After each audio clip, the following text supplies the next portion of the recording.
going to be interesting. Yes, it is. I didn't ask you earlier. Are you feeling any better? Oh my god, so much better than yesterday. Jesus Christ. Like, I was dead. Did you get the number of the truck that hit you? No, but holy fuck. Like, it started off as a migraine at work, but as soon as I got home, it was progressively worse. Like, I got home, I had a headache, I took some Tylenol. I was cooking dinner. The second I had the chance to sit down and start eating, like, from the time I started eating to the time I was done, I was just miserable to the point that, like, I was done eating and I told Callie, hey, I gotta go lay down. I'm surprised that you powered through that. When I get headaches and stuff, I'm out. My body cannot handle it. I need to, like, hide under a blanket and go to sleep for a while. It depends on what level the migraine is. Like, I could tell it was all in my sinuses at that point, because it was, like, all pressure up here in my on my nose and behind my eyeballs. But, like, I felt but it wasn't just, like, pressure. I felt physically warm. I was like, oh, fuck. Right. Jeez. Mm-hmm. And even calories. But you're alive today. Huh? I said, but you're alive today. Yeah, pretty much. Little scratchy throat, but that's about it. Oh, I forgot to tell you, Sawyer ended up having strep this weekend. Oh, Jesus. So I have no idea. What brought that on? He got dismissed from school. He got dismissed from school twice last week. Once on Wednesday, and by the time he got to my in-laws' house, he was his normal self the rest of the day. He was his normal self all day the next day, stuff like that. So he was 24 hours puke free. Went to school. Didn't have a fever in the morning. He was his normal self. The only thing that was off was throughout the night. He had gotten up a couple of times, to the point where one of the times he snuck his way into our bed, and he slept with Callie until after we were done playing Destiny. And then when I went, was that the night that he just wouldn't go to sleep too? Something like that, yeah. And then after I went to bed that night, he went back. I had him go back to bed, and then in the morning I woke up with him in my bed snuggling up to me. Aww. Yeah, like he didn't want to wake up at all. But afterwards, once he was up, he was fine. No fever that I could tell or anything like that. So took him to school. Mind you, right. It was my Friday off. Get home, maybe finished an episode of a show that I wanted to watch before I got stuff done, and I'm already getting a phone call from the nurse saying, your son's falling asleep in class and has a fever. Can you come pick him up? I'm like, fuck. Jeez. Poor kid. And his fever ended up going up to 102 that night and the next day. So so he went to the doctor's office the next day, and that's how we found out he had strep. Well, I don't want to share my weekend because now I feel bad. You bastard. You went apple picking. What? I didn't do it. Yes, we did. And you didn't invite us. Because I was going to make applesauce. I'm sorry. Meg had to work that evening, too. I don't think it would have worked out well. It was also decided, like, last minute the day before. It's like, let's get up and go apple picking tomorrow. Okay. Nope, you guys just So we don't did like that. us anymore. The fuck? Yep. That's why we're still doing this. I hate you. Yep, pretty much. Yeah. It just didn't work out this year. We couldn't do our family trip to the apple orchard. Boo. I'll try to make sure to... Excuse me. I'll try to make sure to make some applesauce and send it so Callie has it. Ooh. I have a feeling if I make it and eat it, she'll be like, where's mine? Oh, I actually, we didn't realize, I don't know why we never realized this, but apparently we have an apple orchard well, we knew we had them, but we didn't know that there was ones that we could actually go apple picking at. Uh-huh. But we actually have one in Acushnet, which is like 5 minutes from where we live. So maybe next year we do it down here. Whatever works. Yeah. And they do hay rides, and they also pumpkin picking and everything like that. So, Do they do donuts and cider and shit? I Not well. They do their own. They don't do them fresh though. Not like yours. Okay. So you guys have the one up on that one. Yeah. But they do. But in their stands, they sell other fruits and vegetables that they have as well. So that's where I used. It's corn. Huh? I said it's corn. That's actually where I got my Do you spicy know that peppers song? from. No. Okay. A big lump with knobs. I'm not going to sing it. I'll just show you the song. Oh. Don't show it to Sawyer, though. It'll get stuck in his head, and then he'll sing it. Oh, it's a cute song. Oh, dear God, no. Save it for yourself. Yes. Because I know I will never stop hearing it. Because all Are you good? series Your watch get mad? series listening, but not listening. Pulled up something about a judge. Nice. Yep. Stop listening.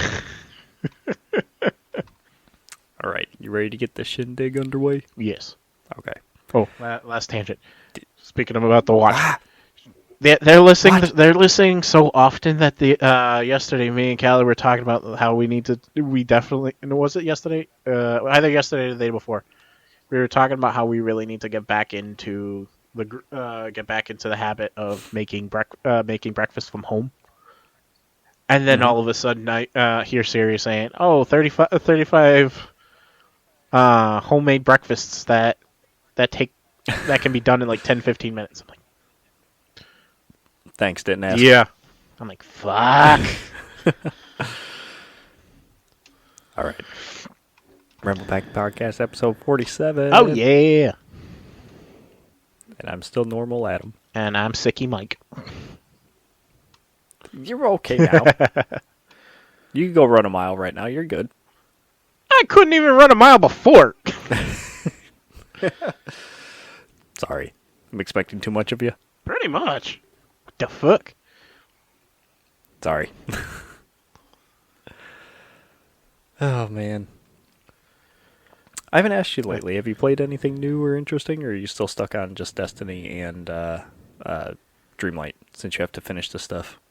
Oh shit! I keep forgetting to fucking do it. Oops, sorry. Well, there's your reminder. I know, right?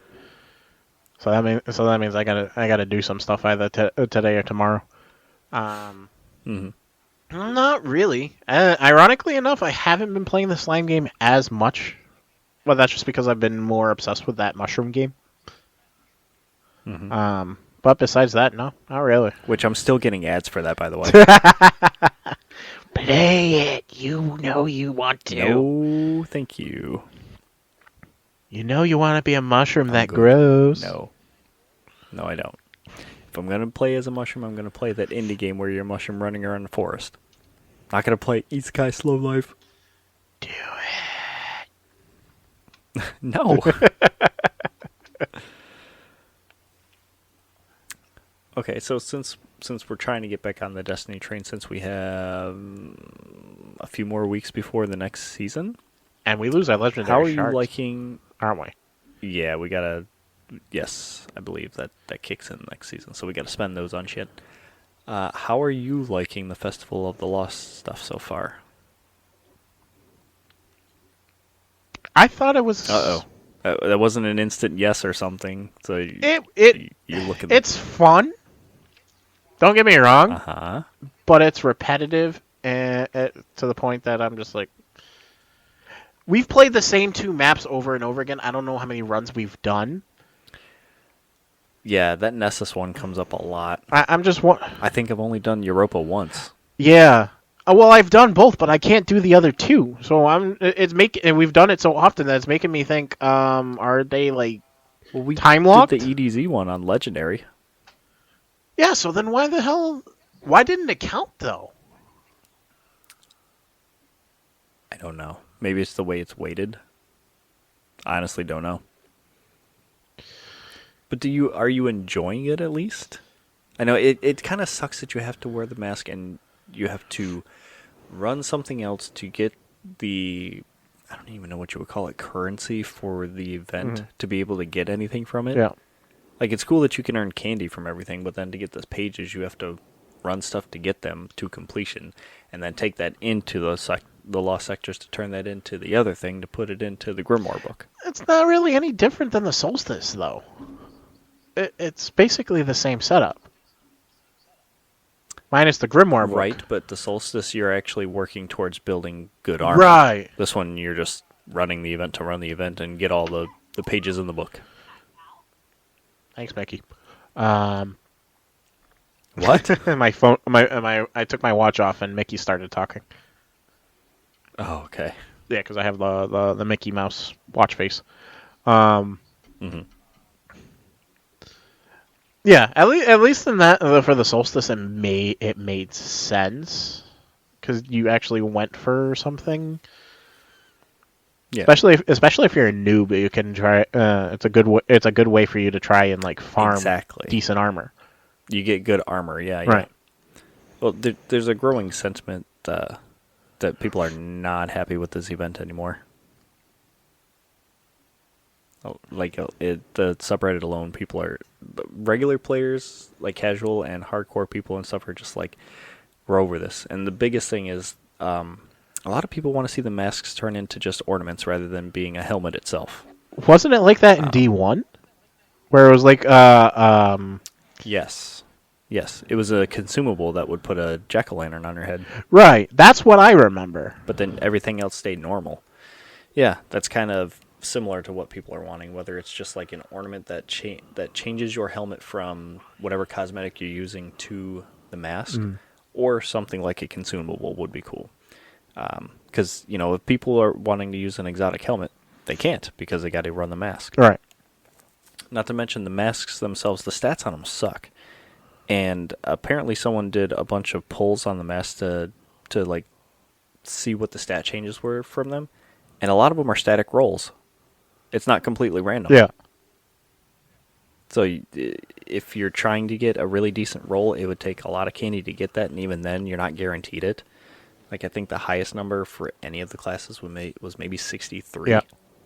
And it sucks. It's not very good. And then couple that with having to run legendaries for the legendary lost sectors for stuff. Yeah. It just... A lot of the sentiment is it feels unnecessarily challenging without having any kind of way to combat that. Mm-hmm. And the rewards for it aren't really worth the effort. Right. And I even think all the time... And that has grown in the last week since this event's only been out for a week. And the complaints and stuff has gotten pretty loud. And not to mention the amount of times we ran the event. Mm-hmm. How many eerie engrams have we really gotten? I've gotten maybe 5 total? 6? Well, then I got shit luck because I've only gotten like 2 or 3. That's including the one that we had to focus. Right. Yeah. Well, maybe then I've more... maybe it's more like 4 or 5. Well, I think on my Titan I got 1, so maybe 5 total. And we've had to have run it 10 or 11 times by now. Yeah, easily. So I guess that's not terrible. It's half. But I've read of people running it 38 times and getting maybe 3. Are you serious? Holy fuck. Yeah. It's rough. And then, you have to find a good way to farm candy, which... They had a good way to farm spectral pages and candy, and then they nerfed that down to the ground. The newest way to do that is running the 3rd stage of the Embaro engine, because it's static. It doesn't really change. So as soon as you figure out the pattern, you just run in, do that really quick, and then get to the next portal, and then you get 305 candy. And it'll take you 2 minutes of work. God damn. Yeah. But yeah. No one's really happy with the event. No one's having fun. Well, I'm sure people are having fun, but it's not really worth it, especially for the higher difficulty and taking away an exotic slot. Yeah, it's boring, to be honest. It's fun, but it gets old quick. It's something to do. Right. That's about it. Also, it's gotten people wanting the, what was it called? The Infinite Forest back. I don't know if you remember that back in the day. The Halloween event used to be the Vex's Infinite Forests deal, like from Mercury, but it was haunted. Mm-hmm. So you're running away from these things that can't be killed, and they're immune to all sorts of damage. And they're just like they disappear and reappear by you. You'd reach different sections of the forest and have to do different objectives to open up the next path, whether it's defeat all enemies or find specific enemies to beat in that area or whatever. All the while, this thing is like it's stalking you throughout the whole thing. Yeah. Yeah, and then you got a timer that runs down until it hits 0, and then you get teleported to the boss room, and then you beat the boss, and you get your rewards. They had events. They had events like that, and we're getting the crap that we're getting. Yeah. Somebody dropped the ball. It has changed a bit, and not necessarily for the better. A little bit. Now that I'm talking about it and remembering how it was, I'm like, yeah, why didn't they bring the Infinite Forest back? But I guess if they're sticking with the whole Destiny content vault thing, they're not going to be able to do Mercury because Mercury's gone. It's not in the game anymore. Now, any particular reason why they got rid of Mercury? It's a story-based reason, obviously, because the darkness is here and they took away a lot of planets and shit. But that's coupled with trying to keep the file size for the game low and keeping things able to be loaded quicker. Oh, okay. Because as the game grew, it got bloated and things took a while to load in. Oh, okay. That part makes sense. I was always wondering why the hell shit changed. And that was always a problem too, because it's like people bought the base game. You bought the game as a game whole. You got those planets, and then they took them away. Yep. You can't access the original campaign story anymore, even though that was part of the base game. That was always part of the game when you bought it. Can't access any of that stuff from the disc anymore because of how much it's changed. No, Jesus Christ. Yeah. There's been a lot of good and some bad from it. Mm-hmm. How you feel about it? I'm so far removed from the original release of D2 that it's like it doesn't really affect me anymore. But I also agree with these sentiments. You bought the game that came with the base game, and then it was taken away from you just in the name of furthering the story and keeping file size low. That sucks because it's like you bought it. You should be able to access it. Yeah. But like I said, I'm so far removed from it and indoctrinated into their system that I'm used to it now. So it's just like, yeah, that's what they do. Got to make room for the next thing. And I don't think I played long enough at the beginning for me to really miss it, to be honest. They have that much buy-in. Yeah, on D2 at least. D1, that was different. Yeah. Even then, there's... And that's still different. You can run through that entire campaign still. Yeah. It's not the same, though. No, it's not the same, but you still have access to it. Even with all the DLC and stuff. An abridged version. In D1, no, you run through the whole campaign. Oh, you're talking about the actual D1. I thought you were talking about like the abridged version that they introduced in D2 to... No. I'm like, what the fuck you doing? Even that's kind of messy. Yeah, a little bit. Like, it was a good refresher for me, but it's not that... It's not going to catch up new players. Yeah. It's going to give them an idea, but then there's still so much that they're missing from it. I'm just curious where it's been so long. If the D1 servers are still up. They are. Is all the DLC free at this point? Seeing as it's been out for God knows how long. That one I don't know. Because I know the base game is free. I'm going to assume not, but who knows? Something to look into. I'll have to check that out later. Because was there anything else in D1 before they switched to D? No, I don't think so. Because that's God, I can't remember the names of the expansions, but Oryx came with all that in the Dreadnought, which was a huge DLC. Right. I think. Oh my God. And that brought along the raid along with it. Yeah, because the Iron Banner was a DLC at some point too, wasn't it? Iron Banner was a game mode, but Rise of Iron was in that, Yes. wasn't it? Rise of Iron, I think, was the last one. Okay. And then they had Crota too in that. What the fuck is this?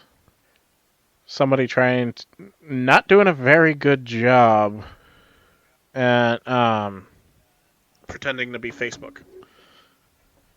Yeah. Cool, man. Yep. You're not hacking my page. So that's a pretty that's a pretty good segue to what's this about? Ransomware group was arrested that was responsible for the Capcom leak. Yeah, they finally caught him, boys. Apparently, I'm trying to remember what that leak was. you and me both. Like when I was reading it, I was like, "What the fuck? They got leaked." But yeah, apparently 3 years ago, Capcom had a massive leak where a whole bunch of like personal data and a few games were prematurely revealed. Well, the hacker group that was involved in that, what the hell's the name? I'm pretty sure I copied it. Ragnar Locker. What a name. Yeah, I know, right? They apparently got caught by not Interpol, Europol. Is that what it's called? Yeah, Europol. If people need the non-abridged version, the European Union Agency for Law Enforcement. I'm assuming that's basically their FBI. But yeah, they caught one member. They ended up enforcement to like 11 different countries. They got a key target in Paris last week, and they located their home in Czechia, or is that You got it, Czechia? That's in Russia, isn't it, or something like that? You're asking the wrong person. And then they had like five additional other suspects in Spain and Latvia. But yeah, but apparently the leak was that bad that it affected about over 16,000 people, including their like financial information, sales reports, stuff like that. So basically, sounds like the Sony leak, except they actually caught the people. I wonder if that was some of the stuff I saw about Street Fighter VI, where they were like leaking the character roster and who, like, what they look like and stuff like that, like even character models and stuff. Yeah. I don't remember much about Resident Evil 4 or the remake, but I remember seeing like things about characters from Street Fighter VI leaking. Yeah. I wonder if that was part of it. It could be. But yes, I agree with this. Good job on those guys, because that shit sucks. I'm sorry. I like a good leak like the next person to find out shit about games early, but not at the detriment of other people. So from this, it sounds like they found, well, as you said, a key target. They found one person, and then from that person, they found the rest of the group. I'm assuming so, yeah. That's what it sounds like. It says finally apprehended the ransomware group responsible. So it sounds like they got them. I hope so. Anyone in there say how big the group actually was? I'm assuming. I don't remember. I don't remember them saying like if there was a total target amount. But if they're basing, if going by the number of suspects versus plus the person that they actually arrested, I'm assuming this was like a group of 6 or 7 people. Yeah, the article doesn't really say. Boo. That's okay. Apparently it happened back in 2020. Da-da-da. Yay. Well, at least they got him. Yeah, true. No hacking. Bad people. Hey, how do you feel about I think we might have talked about this with Destiny stuff before. With it's not really hacking, but people who look for spoilers in game files and stuff, Mm-hmm. or will pull game files and audio and stuff just to find things. And whether or not they leak it is a whole other thing. But how do you feel about getting information that way? Because you know that game devs, they don't really intend for story information that's meant to come out periodically or at a later date to be leaked like that. You know, it kind of puts things in a sour mood. But Oh, you're talking about like the data how miners, do you right? feel? Yeah, that's the word I couldn't think of. I don't know, honestly. Like some stuff, I think it depends on the game. Cause some stuff I'm like, I don't really want to know. Like when it came to, like for example, when it came to leaks for like Kingdom Hearts 3 and shit like that, I didn't want to know any of that shit. Because the game, but for me at that time, it was also built up to the point where like, all right, I don't want to know because I want to find out firsthand while I'm playing the game. It was also a big deal. Right. Whereas like some of the data mine stuff from like mobile games that I play, or even like the couple of leaks things that we find for Destiny 2 and shit like that. It's cool. So, I feel like this is so weird, but I feel like mobile games, I hate to say it like this, but they don't matter. You know, it's just a throwaway game. It's not something that you spend $20 on and you're playing it for 4 hours a day to continue the story. If you want to data mine things to see what's in it so that you can earn it, by all means, go for it. But I feel like games like Destiny, where it's a drip-fed story content over the course of a couple months, you want to experience that as it unfolds. But at the same time, it's so damn slow that you just are like, just tell me what happens next. Let me do this thing, kind of thing. Right. I'm of two minds on that because I'm like, yeah, it sucks when they ruin it for people, but at the same time, I want to know because I'm interested, and I don't want to have to wait 24 weeks to get every bit of the story. Right. Like the explanation, for example, perfect example is the explanation that we got for The Witness that was leaked. Yeah, we ended up finding it out in the Season of the Deep, but at the same time, that's pretty cool information to have early. But at the same time, people were upset finding that out because it's like, that should have been part of Lightfall. It's like, we already figured this out during that thing. Why are you telling us again? This should have been all part of one whole DLC, and you've stretched it out for, what, 6 months now? I agreed. So, So I guess the question comes back up. How do you feel about data miners? It sounds like it just depends. yeah, it really all depends on the situation. But at the same time, you're your own person. If you don't like... How about this? In general, do you think it's a disservice to the game? Not really. Okay. Because if they're like blatantly putting it out there and be like, oh, you have to watch this type of thing, or being force fed down my throat, then yeah, I'm gonna have an issue. But if it's something like, oh, we found this, heads up, if you don't want to know, don't look. That type of shit. Give me the choice. Fair. Unlike how some people spoil like TV shows and shit like that. Mm-hmm. So I like that you say that because I don't... Was it really data miners? I'm trying to find this again. Yeah, some people were looking at Titanfall 2 game files and found something named Anniversary Prep. Mm-hmm. Lately, there's just been a lot of hubbub going on regarding that game because Titanfall 2 has been out for 7 years come this weekend, come Saturday, I think. It has basically been dead and dormant. Like, people still play the multiplayer off and on, but you know, support for Titanfall 2 was dropped a long time ago and switched over to Apex Legends, which has become a juggernaut all in its own. Recently, Titanfall 2's multiplayer and stuff was updated. Mhm.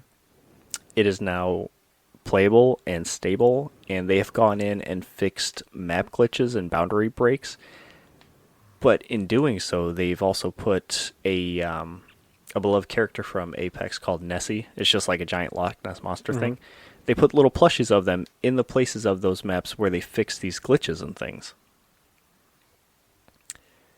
This is going somewhere. Okay. Just wait. This gets kind of crazy. Aside from these fixes and stuff, a set of patch notes were included or in the patch notes, there was a patch note specifically that said incoming Nessie transmission with 3 codes along with it. Once those codes were translated or decoded, it was found out that they were the release dates for Titanfall 1, Titanfall 2, and Apex Legends. Okay. Okay. From there, the Titanfall devs have started using 2 main features of the game to send cryptic messages, which were the limited time game modes and the networks, which is like clans or whatever, and then there's like a global one for everybody that they can see messages from. Yep. A game mode was put in about a month ago that was titled with 3 question marks. Nothing else. Didn't have a name. But the description said, your rockets will blot out the sun. I don't know if you've read ahead in my notes, but do you know what that movie is from? No. It's from the movie 300, where he said, your arrows will blot out the sun. Oh, okay. People found out that it wasn't a reference to the movie, but the fact that they were using the number 300. The 300th day of the year was October 27th, which is 1 day before Titanfall 2's release date. Still going.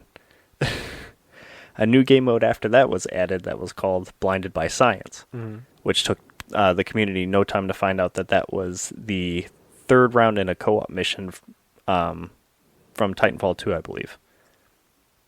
And because it was the 3rd, people started believing that there was a teaser imminent for Titanfall 3. Nothing came from that, like no teaser or anything like that. On October 23rd, yesterday, since we're recording on Tuesday the 24th, a new server message came out that said, retrying to send encrypted message. The community quickly found that this message was in the description of another game mode that read, receiving encrypted message, protocol unknown, failed to decrypt, printing raw message. Followed by a set of hex code. Once that hex code was translated, it says, from candy to copper. Copper is the 7-year wedding anniversary that you tend to give people. On October 28th is the 7th year anniversary of Titanfall 2. Oh, shit. So it's alluding to the fact that the game is 7 years old in that. And like I said, one of the game files in it was a limited time game mode titled Anniversary Prep. So the entire Titanfall community is expecting something to come out on the 28th, and they're like all in a tizzy trying to figure out what's going to go on and stuff because there's just so many things happening around the game. Oh, Jesus. So, yeah, they got to be coming out with something. It was so much. They have to. After all the shit that they just went through and put up for all this stuff and people found all this, something has to be coming. Also, if you have never played Titanfall 2, it is super cheap and on sale. I would recommend buying it and trying it. It is such a good first-person shooter. It is so good. The people who went off to make Respawn, which is the makers of Apex and Titanfall, they were ex-Call of Duty devs. Oh, shit. Okay. So they took their knowledge from that and made Titanfall, which was a huge game in and of itself because it was kind of new from them and unexpected.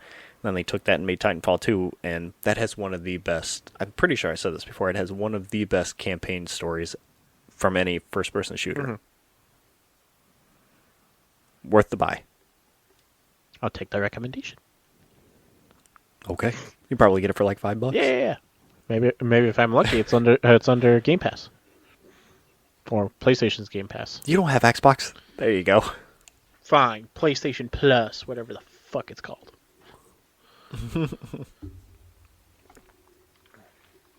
Make me spit out my tea, damn you. Good. Karma. So yeah, I started. Shut up. I started reading that and following the story. I'm like, oh shit, something's happening. I can't wait to find out. Yay! It was cool to see. So we will be discussing that next thing. Yes, we'll come back next week and tell you what happened. Yeah. Actually, one is. Oh, that's. I'm getting more excited talking about it now. Maybe I'll have to play some Titanfall later. That's the point. You're gonna pull me away from Mario Wonder. As long as we get our Destiny time. Yes, we'll make time for that. Always. Make us sound like we're addicted. Yeah. Just a little bit.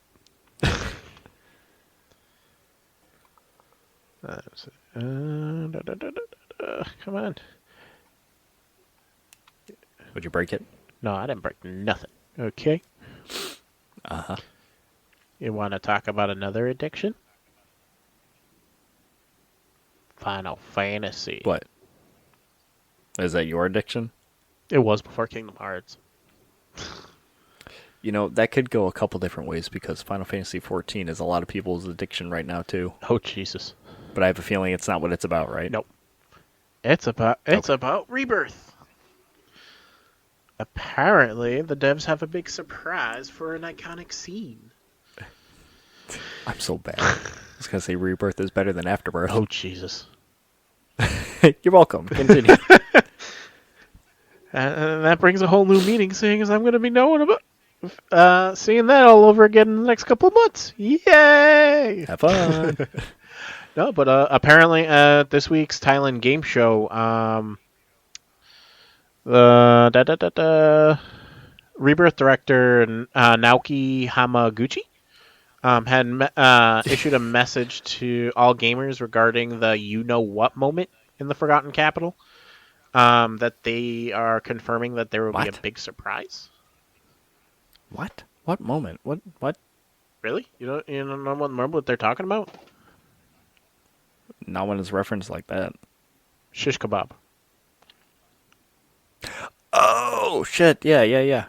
Yeah, so apparently there's going to be a surprise for that. Wait, why are you... Okay, why are they blotting it out, and why are you alluding to it, too? That game is, 20 years old now? If anybody who knows Final Fantasy and stuff will know that moment. Apparently you don't. I forgot. You know what? When he was put that way, I didn't know what the hell I was talking about. I forgot that the area that it happened was called the Citadel or whatever. The Forgotten Capital. That too. Well, yeah, no. If you don't know already, this is where Aerith gets shish kebabbed by a giant fucking sword. I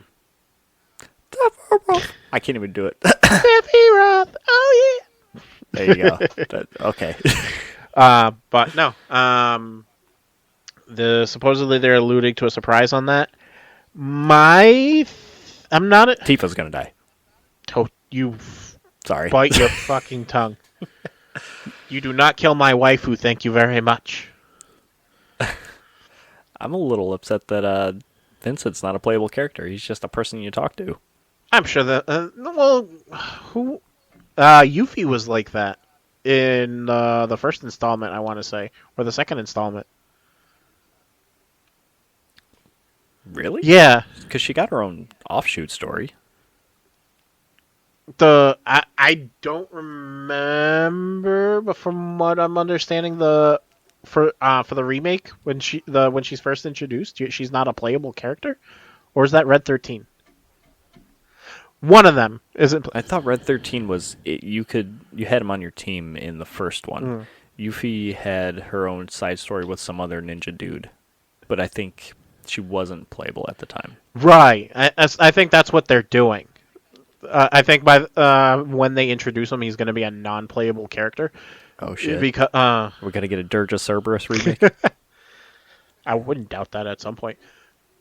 But what I'm thinking is going to happen, and if I didn't realize they've only gone this far, then because when I was reading the article, it reminded me that the end of the first disc. Now, mind you, the original game is 3 discs long. The end of the first disc is when she gets shish kebabbed. Mm-hmm. So if they're getting to that point on the third freaking installment of this series, how fucking long is it going to be? But with the, I imagine they're going to end it after this one. I don't think so. Why would they? If they're story wise, I don't think so. Because why would they? Why would they spend so long to get up until that point on the third installment and then rush the rest of the story? I'm just assuming based on how things go when they're changing it up. A lot of things run in trilogies. What do you see these days that has a quadrilogy? I have no idea. But I'm that would be I would find it funny if the irony of this whole thing is they try to make because it's Final Fantasy VII, they try to split it up between 7 installments. Ugh, that'd be fucking terrible. Uh-huh. No way. We've seen worse ideas. But back to the topic though. What I think they're gonna try to allude to is the fact that, at least I hope, it's that type of deal. Is, you know how like in the first game there was that rumor that you could bring her back, but there actually was no way to bring her back. Yeah, I remember that. Or if you answer certain dialogue options or do certain things, you can get someone else to take her place. Like they'll shove her out of the way or whatever. Yeah, there's always some kind of some twist about it. I think they're gonna. It's like holding down and B on Pokemon to make things get instantly caught, or you can move the truck on Cinnabar Island to find Mew under it and shit like Right. that. Those old school rumors. The old school urban legends. Yeah. But I think they're gonna try. I think they might be paying homage to that. But if they do that, it better be like you better be able to choose whether or not you want to take that option. Because if they pay homage to that and make it part of the story and you can't choose, I think that's a bad. I think that's a bad way to go about it. Because I understand that. What if it's based off your choices and conversations and stuff and how you've played? Yeah. Because I could totally see them going the route of the way you play, your dialogue options you choose or whatever, or what you choose to do or not to do would affect story choices down the line. But didn't they say that previous game saves are not going to matter in this new one?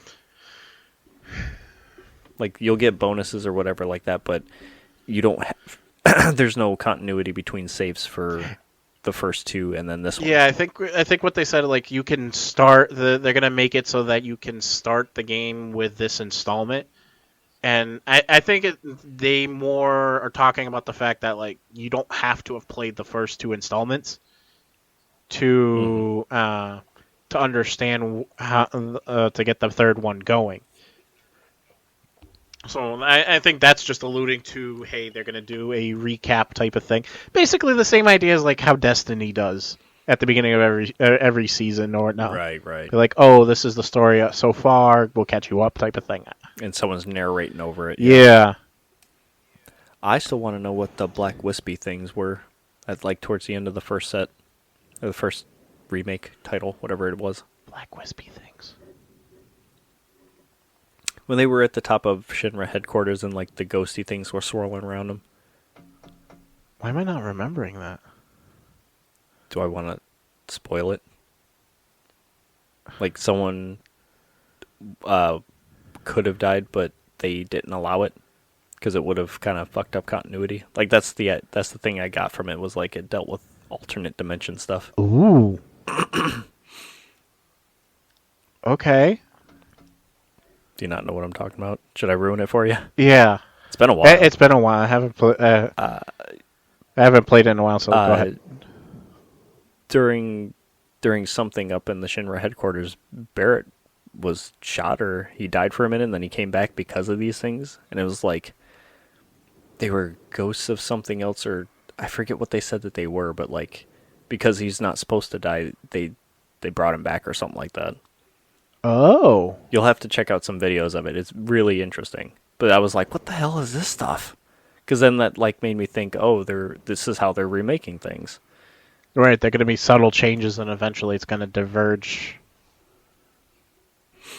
Ooh. But it's like it's aware that it's different. Yeah. Like the original Final Fantasy VII is still there. It is its own thing, but this game is fully aware that it is a remake of it and a chance to change things, kind of thing. Okay. Very meta. Yeah. I think that's a good way to go about it. Especially where one of the major concerns and why they didn't want to do a remake of Final Fantasy VII or remaster or whatever, because of how beloved the game was. They didn't want to mess with it. Right. They didn't want to take the chance of redoing it and then the fans either being upset because it's too similar and a cash grab, or it didn't live up to their expectations. right. It's too far gone. Mm-hmm. I think that's that's a good trade-off. Okay. That means I'm gonna have to play Ever Crisis more. No, because Square's pretty good about has been pretty good lately about tying in like their spin-off games to the story to the stories of their other games. So I'm wondering if that timing makes sense. Talking about tying stories together and stuff, that's why I can't wait to play Alan Wake 2. I want to see how it ties into all their other things. And like they tied in Alan Wake to Control, so I'm wondering how they're going to tie Control back into Alan Wake 2 and like tie the other stuff into it. Because they're really good about that, and their games are interesting. So I'm like, how are they going to do it? You'll have to let me know. That's just me. Yeah, because the game comes out in 3 days. Oh, damn, that soon? Jesus. Yeah, I think I can preload it tonight or tomorrow, and then it comes out Friday. I never understood that. Why would people? Why allow people to download the games early?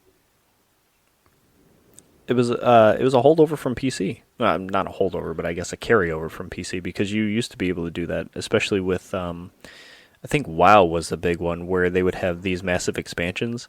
And then you could download the game files up to a certain point, and then like once the game was fully released, it would finish the download basically, and then you could start it right away. And I think once that was a thing, I remember doing it on the 360 as well, where if you pre-ordered a game, you could pre-install it, and then once the game released at midnight, it would download like the last itty-bitty bit of it, and then you could play it. Now that you were explaining that it makes sense. Makes sense to me as to why they would do that, especially if it was like a super popular game. That's gonna bog down the servers if everybody's downloading at the frickin' same time.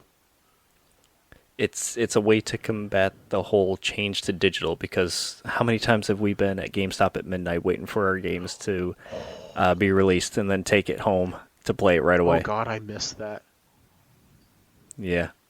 I've done that for a couple Halo titles, and it was a trip. I think the very last time I ever did that was to go with my buddy to go get Final Fantasy XIII when it was released. Mm-hmm.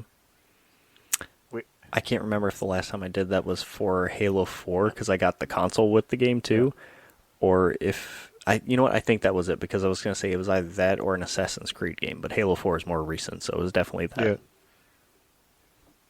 Yeah. Oh Jesus.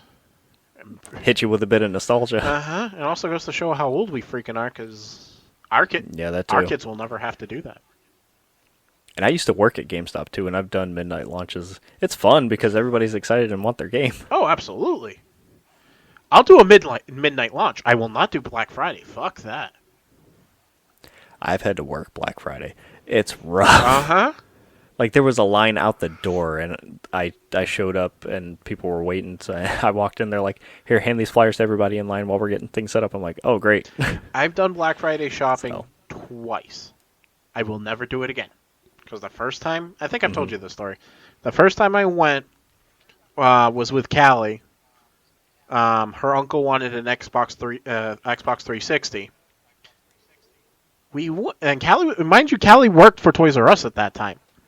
We went. We waited in line. It was cold as fuck. And apparently it had rained bad the night before. So there was a mud. The parking lot was so full that people were parking in the dirt lot next to it, and somebody got stuck. So I helped. I went with a couple other people to go help push the car out of the mud, and I got loaded with fucking mud. Come to find out, when they finally opened and we got to the front door, one of her coworkers saw her when we walked in. She was like, "Did you wait in this line? Why didn't you just tell us? We would have let you right in." Oh my god. I'm like, "Are you fucking serious?"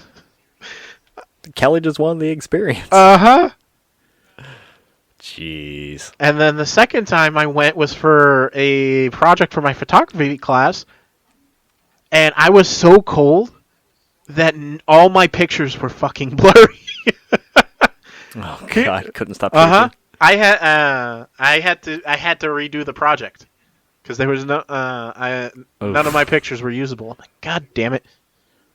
Damn. Uh-huh. So, yeah, we'll never do that again. Thank you. Okay. Anyway, you know the Fallout series, right? Yes. Did you know or remember that Amazon was making a series on it? I think so. I think it was announced around the time of the Last of Us series, or like they were doing production while that was on. Something like that. It was around the same time. Just a couple days ago, we got a release date. Yay! Coming April 14th of next year. Or April 12th, sorry. April 12th, 2024. Oh, jeez. If it's anything like Still don't know what it's about, though. Listen, if they did well with Last of Us, then... You can't compare HBO to Amazon. Oh! For some reason, I was thinking Amazon did Last of Us, but no. Nope, HBO did. Although Amazon, I guess, has had some success with The Boys and the spin-off of that, so maybe it'll be decent. But still no story or anything like that. The Boys have a spinoff? Yeah, it's called like... oh, God. Why can't I think of it now? It's like Gen V. Oh, jeez. It's like a prequel to The Boys. Oh, Jesus. Mm-hmm. But anyway, yeah, no story stuff, no nothing for the series. They haven't mentioned anything. The little teaser trailer they showed was some nukes falling on like a modern time. The Brotherhood of Steel marching towards the camera. Their vertibird was flying in the air. Apparently the ghoul that they showed was Walton Goggins. I didn't know that. Okay. But they showed him. He looks like a character from Fallout 4 specifically. Okay. Wonder if it is. Wonder if it's a whole new character. The only thing that they have said is that it's set in LA and it mentioned Vault 33. I don't know a lot of the lore behind the vaults, and I don't know if that one was ever mentioned in any of the games. So I'm going to have to look that up. Your knowledge is better than mine. Okay. I played a lot of Fallout 3 and 4. Good stuff. Oh my god, what the hell was I going to say? Probably words. Yeah, most likely words. No, actually, as far as TV shows, have you heard anything else about Warhammer? Because I know they were trying to get Henry Cavill. Yeah, no, I haven't heard. I think he was on board, but yeah, he said he was down to do it. No clue who he's going to play on it, but that was it. Haven't heard anything else since. I'm very curious as to why not. Maybe they've already... Well, you know, given the strikes and stuff, I don't think that they've really been able to do anything. Fair enough. So maybe that's why. Yeah, because I'm just hoping it has nothing to do with the whole fallout with WB and all that bullshit. I just hope that it's good and people are happy with it. I don't know a lot of Warhammer lore or anything like that, so I'm going to look to the community to see if it will be good or not. I don't know shit about Warhammer. I just know that Henry Cavill is enough of a nerd that he's going to stick with source material if he can. Yes, I mean, perfect example is The Witcher, and I feel sorry for him about that. Oh yeah, that was fucked up. But thank you. I'm proud of him for sticking to his guns, though. Mm-hmm.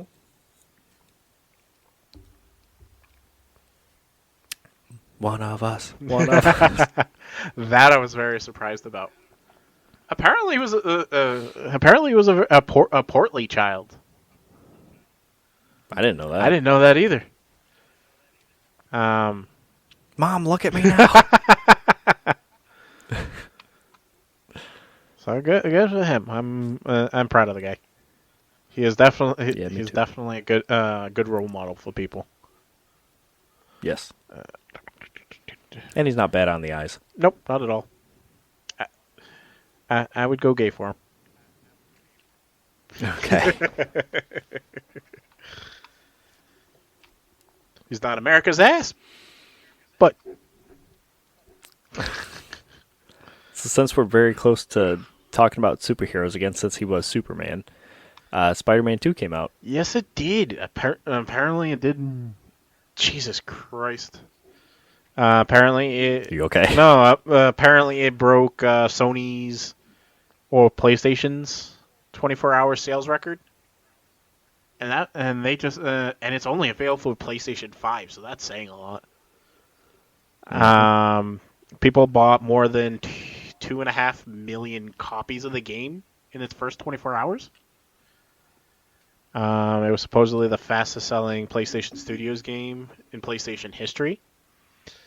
And apparently, it's one of their higher ups said on behalf of Sony Interactive Entertainment, I want to say thank you for the fans. We truly hope you're enjoying your time playing as Peter and Miles. It's Eric Lampel, their SVP of Global Marketing, Sales, and Business Operations. That's nuts. Oh. Like, I knew it was gonna do well because it for Christ's sakes, it's Spider-Man, and Insomniac, it looked amazing. But the fact that holy shit, it did that well. People were ready for it. Yeah. Now imagine. Not to take away from it though, but it has had its problems too. Has it really? There's been a handful of glitches and things, and at some points the game has turned Peter or Miles into like little white cubes that they play the game as instead.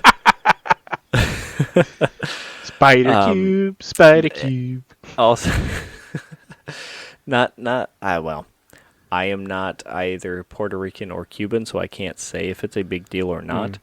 But they made the mistake of, since Miles is Puerto Rican, they wanted to put the Puerto Rican flag in his apartment.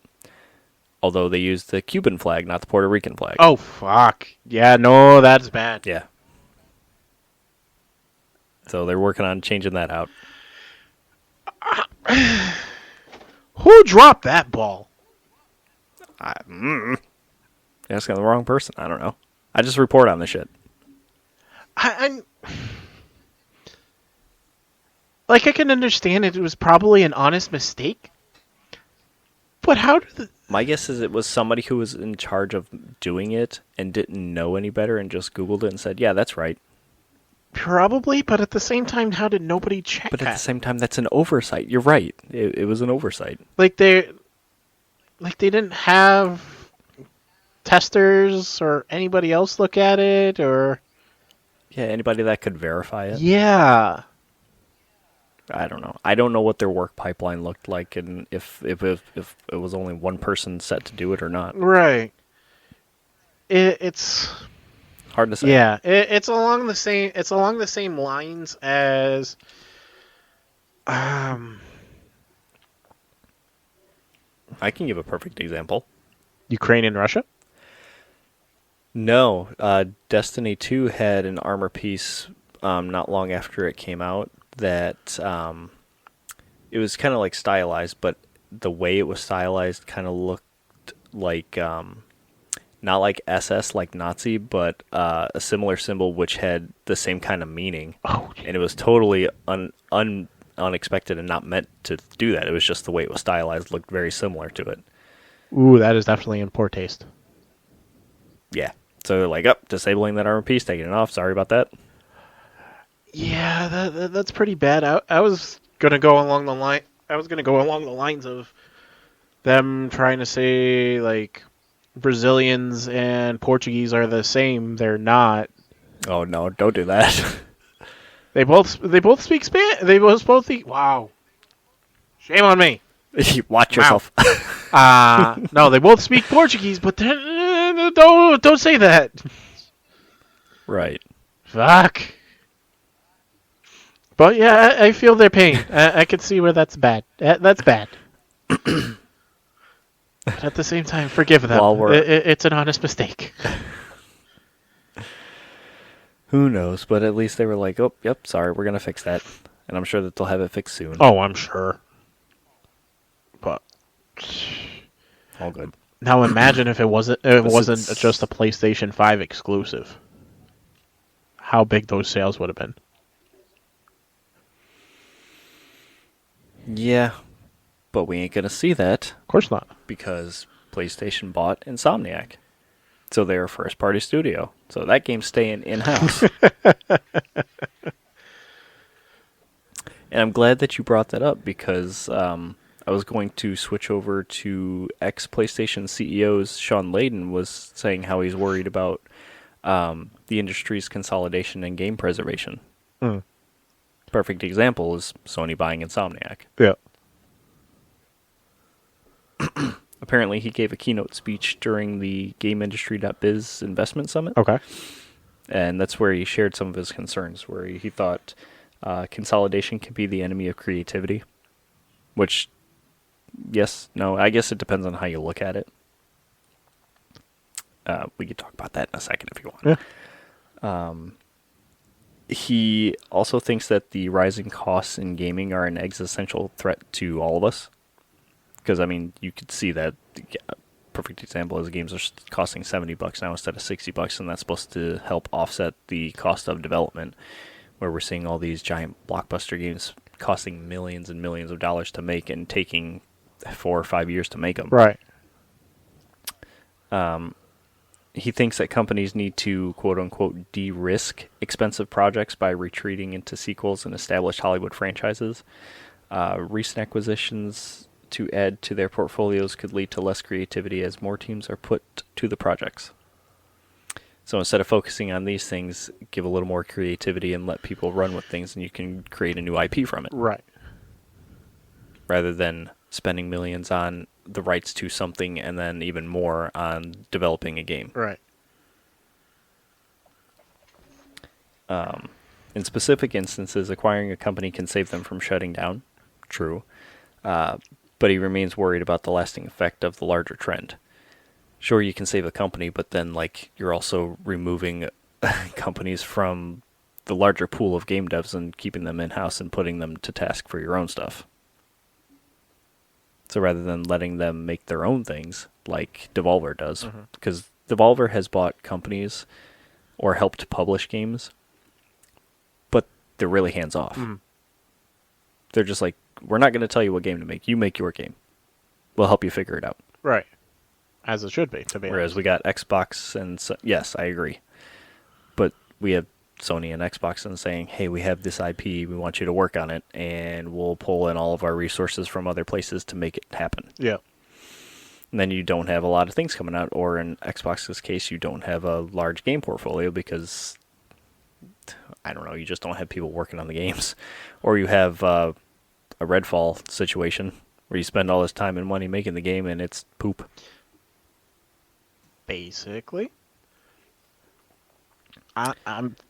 He also... No, go ahead. Go ahead. No, I was going to say, so far, I agree with all his points. Okay. He also questioned how much gaming can grow by focusing on existing genres that have already failed to win people over. He said, quote, if we continue to coalesce around the 4 or 5 genres, then we won't get the new players because those people have already said we're not interested in your genres. Specific example, he said, people who are turned off or won't buy Call of Duty 10 years ago are not going to turn around and buy it today. I agree. They've already made up their mind, and that's it. I'm one of them. I agree. Yes, I have not bought a Call of Duty game. I've played them, but I don't buy them because I don't find them fun. Right. Even as things have changed, it's nothing that has come out has drawn me in and made me want to play it. It's still Call of Duty. He also says, obviously, game preservation is important. I think we both agree on that. He says, quote, I'm hoping that people in the industry, certainly the big players, begin to realize that there's an obligation and responsibility. This isn't throwaway stuff we're making. This is stuff that should be around for a long time because future generations will enjoy it in the same way that we have, and it's criminal that we're not doing more to protect it. Yeah, I agree. Look at the you look at your library from past generations and stuff. I would argue that Sony is now doing better, whereas Xbox has had a leg up on that market because even though the 360 had a huge library, they only ported over a handful of them. You know, it's still missing a lot of good games from that generation. But anything since the Xbox One on has pretty much been backwards compatible. You can still play them. Right. Your library has come with you. Sony, it's more like, you know, they have these things on digital. On the PS3 and PS4, you can buy old PlayStation 1 games and stuff. And it's only now coming to the PS5. Like, it's been a real slow uptake? Yeah. I don't know what you want to call it. It's just been slow to come to that. And now, now that they have these game subscriptions, you know, sure, they have a well to pull from, but they actually have to do the work to bring them in.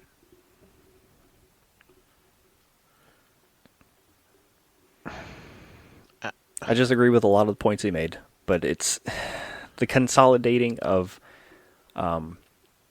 different dev studios and stuff makes it hard to get anything new these days because they'll make a good game. I'm worried about indie devs because if they make a good game, the big companies can see that and be like, okay, we want you to work for us, and then instead of letting them continue doing what they're doing, they'll be pulled apart, stuck into other companies, and then be made to do other things. And then if things don't work out, such as Embracer Group, they get laid off, and then the studio shuts down. Right. I agree with those points to oh my god, to the degree where they were talking about where he was talking about the points where you not to be so heavy on like the same video games and shit like that, to the point where we've been saying this for years. It's not like it's something new. And it's not even like these companies are trying to hide it. It's they know where they're making their money from. They don't care. They're going to keep rehashing it. That's why, like, NBA or NHL, the sports games, as a perfect example. Yeah. It's just the same rehash of the same game year after year after year. I feel like that's why there's been a huge resurgence in indie devs and indie games. Yeah. Because I guess if you look at a lot of indie games, I might have mentioned this before, but they will have a mechanic or a certain type of thing that they're doing in that game, and that will be what the game's about. They'll tell their own story, it'll have its own art style and whatnot, but it's centered around this one mechanic that they really wanted to make or include in the game. Yeah.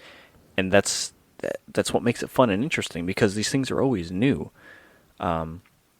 The first thing that comes to mind was a solo dev who made a game based around like electricity, and it's a little robot that you change things positive or negative, and he has to stay charged, but that's what the whole game's about.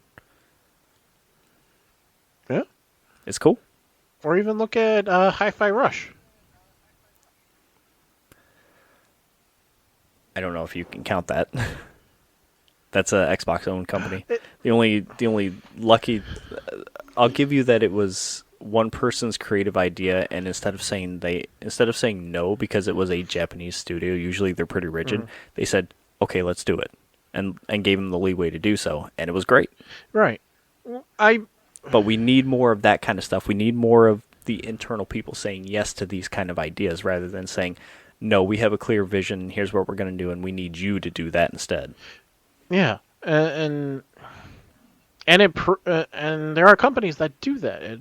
It's been proven. Look at Square Enix. That's how they turned around. Yeah, it's called the Final Fantasy series, but each iteration is its own story. Yeah, and they always add something or change something to it. Right. That came from somebody's idea. They were okay with that. People need to be more open. It can't just be the same shit over and over and over again. It gets annoying. And that's the worry with consolidation. Basically, and eventually people are going to get tired and not want to be paying these exorbitant prices. Yeah. So my question for you is: do you think consolidating is good or bad? Because it sounds like from what we've been saying, it's bad. Basically, at this point, it's not good. It's not good from what we've seen. I hope for the best with the Activision Blizzard merger with Microsoft, but at the same time, that's what the biggest worries people were having. And like you said, Embracer Group proved that shit can happen, and shit did roll downhill. Do you think that this kind of leaves like a vacuum for mid-sized studios? Like, you need to have some sort of money to be able to do so, and I feel like Annapurna and Devolver Digital would invest in some of these devs who can prove themselves or have like a really good idea. Mm-hmm. What the hell? Enter the Gungeon or Cult of the Lamb or Hotline Miami. Obviously, these people had some pretty clear ideas for the game. They made a really good game, and the company believed in them and helped push it out.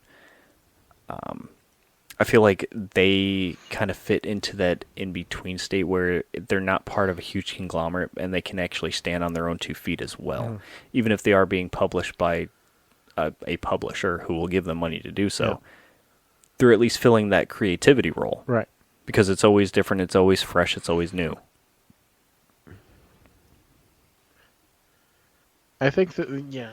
Do you think that consolidation is creating that vacuum, and at least these kind of studios are able to fill that, or do you think that they're just getting more of a megaphone because there's less creativity in like the bigger ones?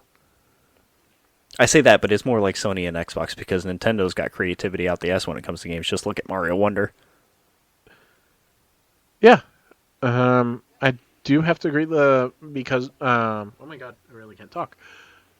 I do have to agree with that, just because, like you were saying, those mid-tier ones are the exception to the rule, where they found the secret sauce to make it work.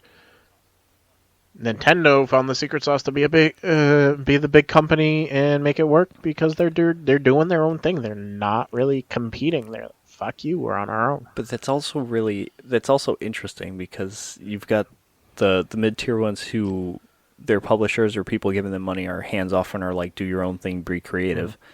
Nintendo is like, Japanese company. They're rigid, and they have a clear vision for things, and they iterate until they get it right.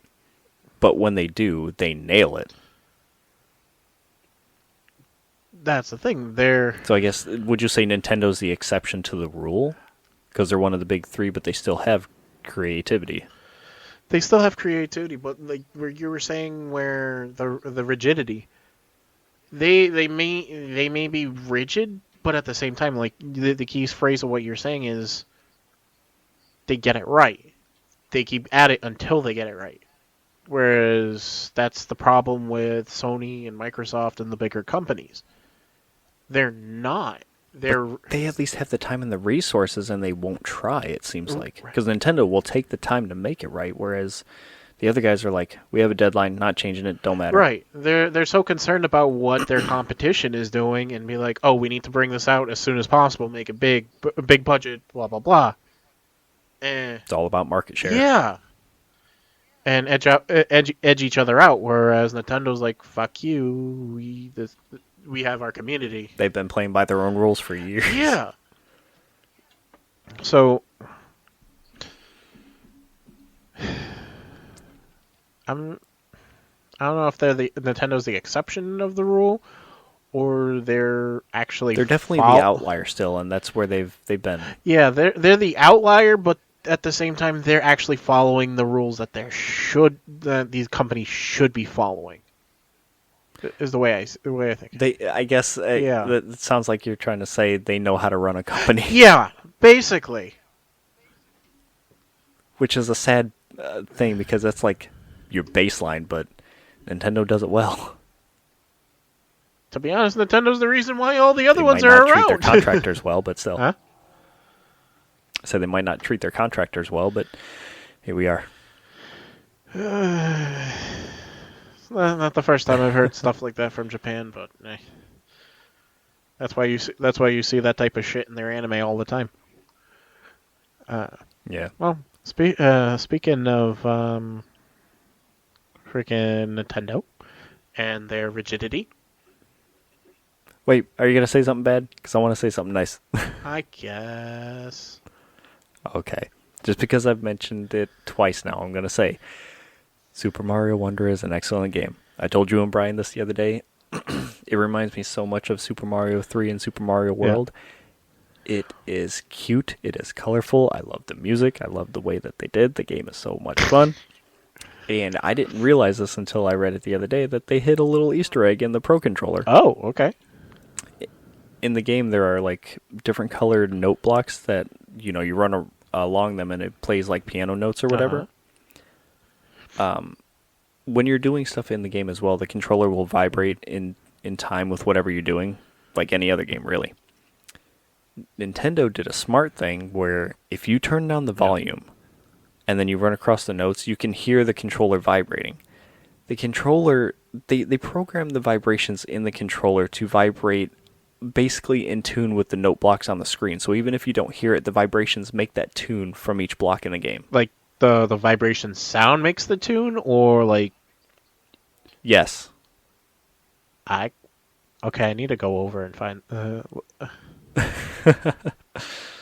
It's really neat. I'm thinking the way when I was reading the description, I was thinking like, oh, they did like a hearing impaired type of thing where you may not be able to hear it, but hey, you can actually. There's a distinction between these notes that you can feel it. But I mean, yeah, essentially it is, but it's really minute. It's more the pulse of the vibration. I don't even know how to accurately describe it. It's just the vibration from the controller is programmed to vibrate in basically what would sound like the tune from the block in the game. That's cool. It makes a similar sound, but just as a vibration. It's a really neat little thing. I wonder how they figured that out. I would assume that however they change the vibration for the controllers, like when you program it for that system, it's similar to the PlayStation's controllers. How it's like super precise vibrations and stuff. Oh, okay. So I'm assuming somebody must have just like sat there and play with it and teak with it and listen. Man, someone had to go over that game with a fine-tooth comb with just all the little things that you notice in it. Like, just for an example, you get the elephant power-up. If you carry water in your trunk all the way to the end, there's little characters called poplins because you're in the flower kingdom or whatever. Once you get your thing at the end, you blow the water out of your trunk to continue, but the water will obviously hit that character, but it makes their flower hat bloom. Oh, Jesus.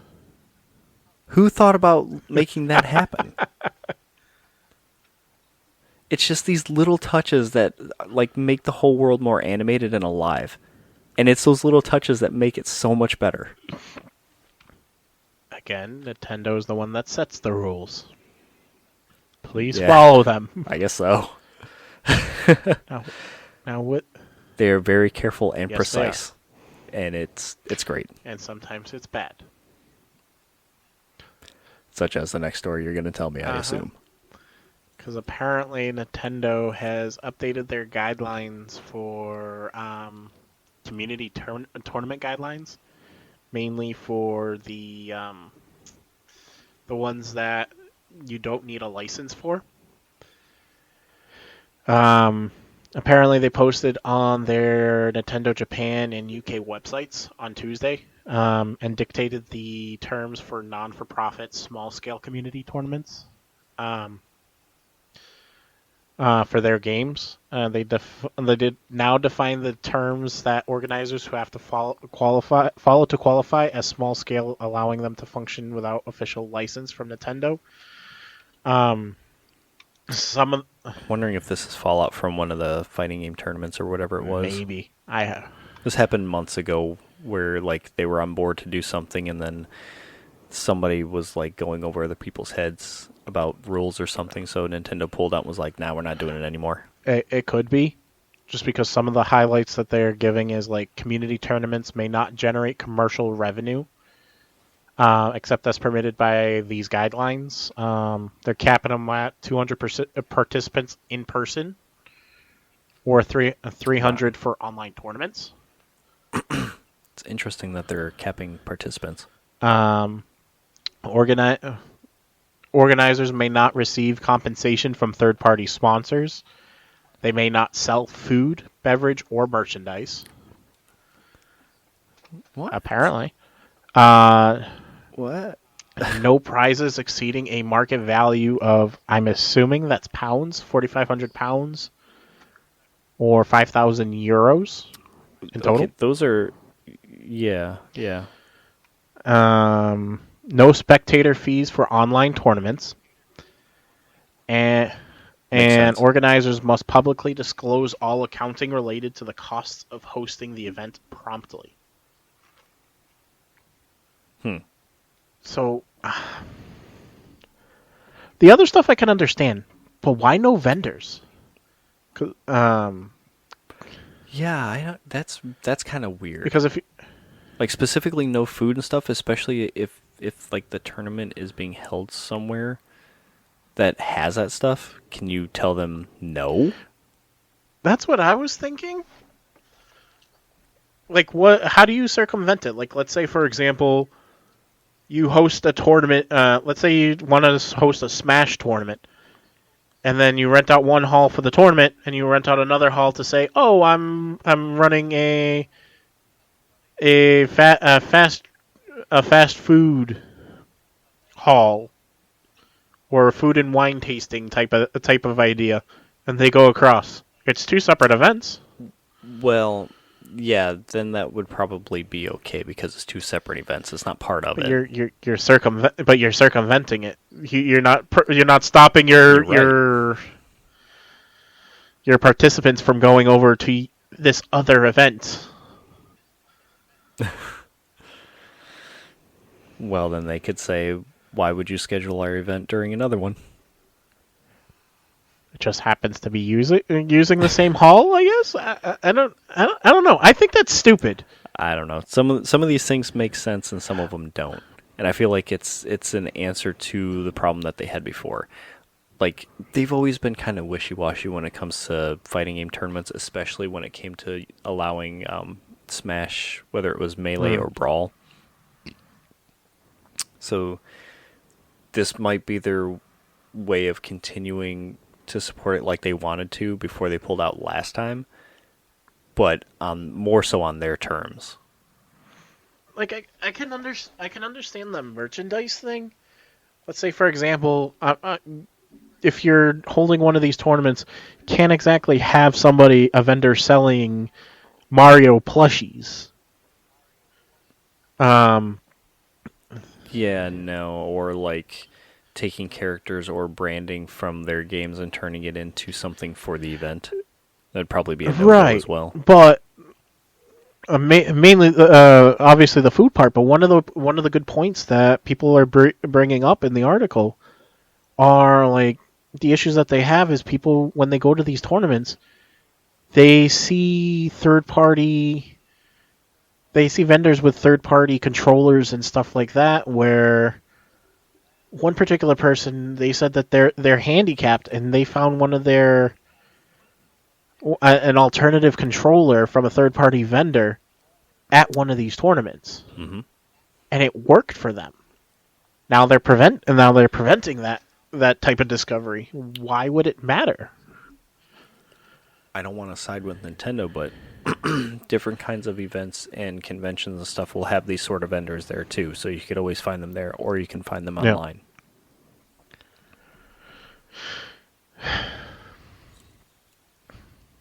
I don't know. I'm just thinking if it's not their IP, they shouldn't have to. If the type of vendors that are showing up are not their IP type of thing, they shouldn't have a say. I wonder if it's their way of not wanting people to make money off of, like, not wanting to use whatever game they are allowing in the tournament to be used to market it.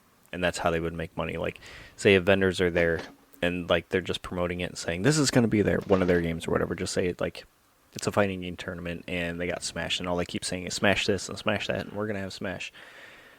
It's like you're incentivizing people to come because you have that rather than the whole thing. And if you have vendors and stuff, then they're making money off based off the back of that name rather than the tournament itself. Now, it could be just like an optics thing where they don't know what the vendors are going to be selling or what kind of designs are going to be on it, and they don't want to be associated with certain things too. Or it could just be something they don't want to bother with because they're not going to be able to monetize it themselves or make any money off the back end. Who knows? I think it's hard to say. I can see more on the merch, but the food thing's kind of the food thing. I really don't get. That's stupid, to be honest. Because it, like I said, some of these convention halls and stuff will have food sometimes in them. I don't think Nintendo can tell the hall, no, shut it down. Right. Well, like you're gonna hold a tournament. If you're gonna, let's say you have a tournament for like 200 people. You're not expected to provide something. Nintendo wouldn't tell them to shut it down. They just wouldn't allow it. I'm like... Anyway, no, but I'm saying, like, if you're going to hold an event that's like 2 to 3... Well, the 300 is online, but let's say you hold an event for 200 people to participate in. How are these people supposed to eat? Like, I'm sure if it's an event for 200 people, it's not... They have to leave and come back. That's stupid. Yeah, especially if there's nothing close by or easy to get to. I think along those lines, if we're... again, don't hear... I'm not actually going to do it, Nintendo. Listen. And I highly recommend other people who... This is not legal advice. Don't sue us if you do this and get fucked. Just happened to be a food tasting event in the same building in another hall next door. Just looking for loopholes.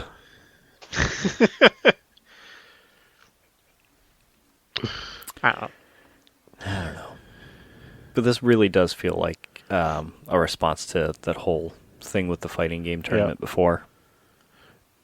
And I feel like after years and years of Nintendo saying no to allowing Smash in tournaments and stuff like that, and then finally turning around and saying, okay, we'll try to dip our toes back in it, and then being hit with that kind of shit, at least they're not giving up on it, and they're trying to make good on it, and even if it is their own rules that are kind of hard to understand, at least they're still trying. They didn't give up again and say, nope, no thanks, not doing it.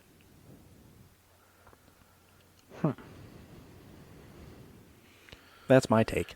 Now, at what point are you considered like like where some of the guidelines are like there's no third party sponsors or anything like that? Let's say it's a charity event type of thing. For example, let's use like Children's Miracle Network. A college decides to, or fraternity or whatever, decides to hold a Smash tournament at the campus, and they get a local video game store to donate game controllers or whatnot, and the money that's raised from that tournament gets donated. it sort of falls under the guidelines, but if are those considered donations, or is that considered sponsor? The donated equipment. You could say it's both.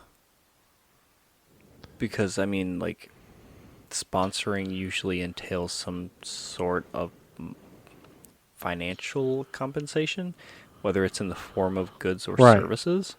So, if they are a sponsor and they donate the controllers for use and or as prizes, can probably fall under that. Right. So then,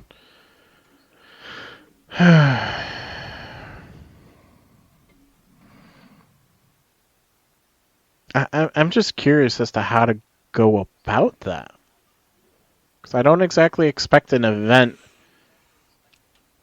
a not-for-profit event, to go about paying the money for all, like, the equipment for this type of stuff to run a tournament and not get donations or someone.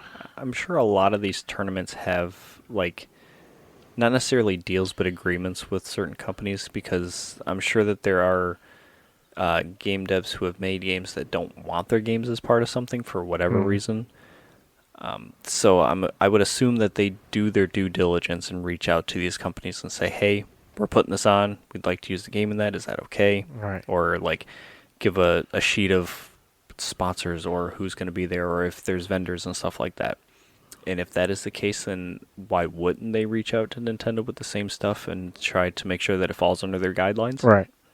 Because by that very definition, you wouldn't be allowed to get donations from anybody, Right. whether it be equipment or. I have a feeling it would just have to be approved by the big Right. N first. It's my assumption. Don't know. Go call Doug Bowser. Ask him. Goddamn Bowser.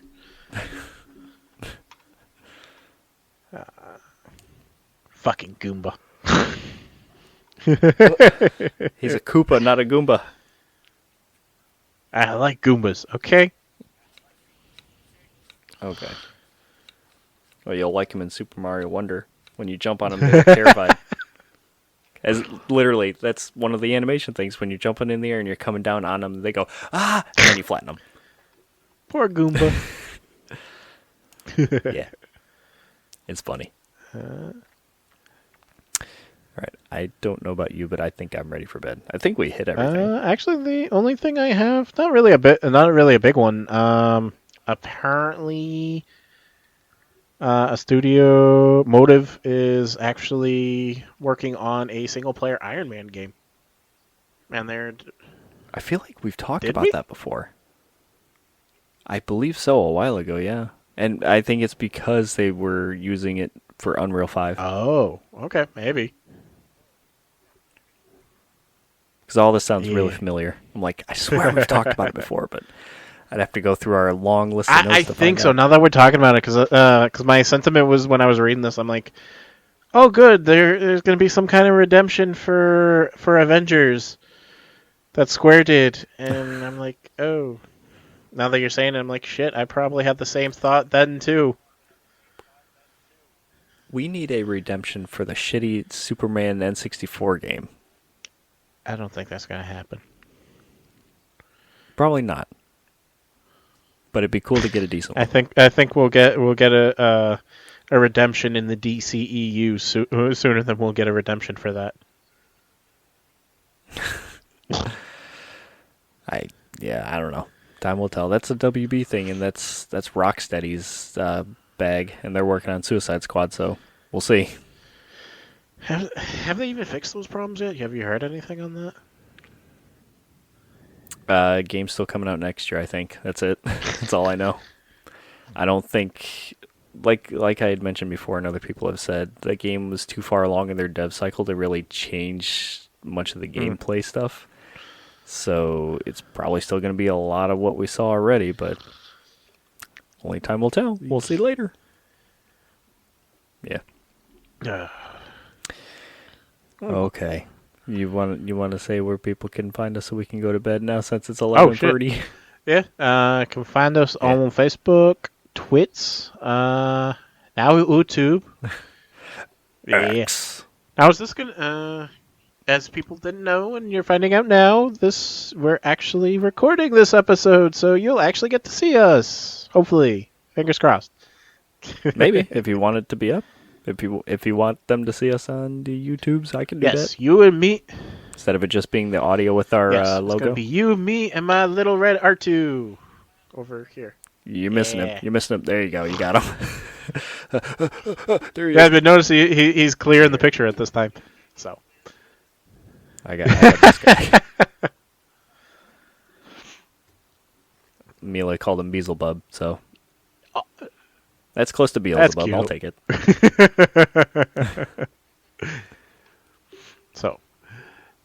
so hit like and subscribe, people. I always wanted to say that. Ring that bell. Oh God, we're YouTubers now. Is that Yes, what we're we doing? are. Like, comment, subscribe, ring the bell, tell a friend. And don't copyright strike us, assholes. Oh God. You're already cussing people. Oh out. shit! Yeah, yeah. You're gonna have to bleep Nice us. That's at the end. It's All right. fine. Whatever. Good night, everybody. I think it's time for bed. Bye.